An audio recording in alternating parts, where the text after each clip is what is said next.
बिस्मिल्लाहिर्रहमानिर्रहीम। प्यारे बच्चों, आज हम आमना और नीली मछली की पढ़ाई करेंगे। आमना और नीली मछली में आबी आलूदगी के बारे में बताया गया है। आबी आलूदगी क्या है? किसी अंदरूनी या बैरूनी मवाद की वजह से जब पानी आलूदा हो जाता है यानी गंदा हो जाता है, इसको आबी आलूदगी या पानी की आलूदगी कहते हैं। इस आलूदा पानी पीने की वजह से इंसान बहुत सी बीमारियों का शिकार हो जाता है। इस आलूदगी से न सिर्फ इंसान बल्कि पानी के अंदर मौजूद आबी जानवर यानी पानी वाले जानवर भी इसका शिकार हो जाते हैं। तो आइए प्यारे बच्चों, आमना और नीली मछली की पढ़ाई करते हैं।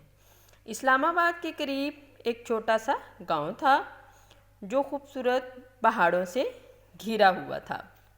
इस गांव में बहुत कम लोग रहते थे। गांव में एक बहुत खूबसूरत झील भी थी जिसका पानी ठंडा और इतना शफ़ाफ साफ सुथरा था कि पानी की सतह तय से मछलियाँ तैरती नज़र आती थीं। झील में नीली नाम की एक मछली अपने वालिदैन यानी अपने माँ बाप और बहन भाइयों के साथ हंसी खुशी ज़िंदगी गुजार रही थी। नीली को गाना गाने और नज़में सुनने का बहुत शौक़ था। एक रोज़ जब वो खाना ढूंढने यानी तलाश करने घर से बाहर निकली तो उसे मौसीकी यानी गीत की आवाज़ आई।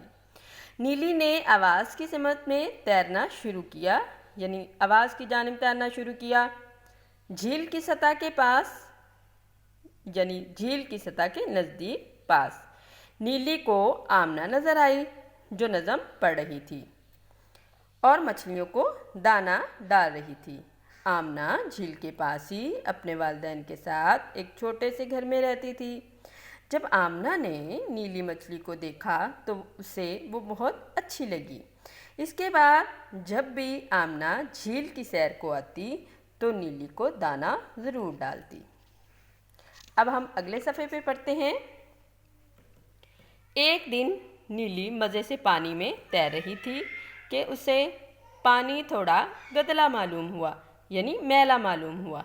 उसे पानी से तेल की बू यानी बदबू भी आने लगी। नीली परेशानी के आलम में घर पहुंची तो उसने देखा कि उसके छोटे बहन भाई बीमार पड़े हैं। उन्हें सांस लेने में मुश्किल हो रही है। नीली घबरा कर झील यानी नहर की सतह तक आई तो उसे अपनी पुरानी सहेली सुनहरी मछली नज़र आई। सुनहरी भी बहुत बीमार लग रही थी।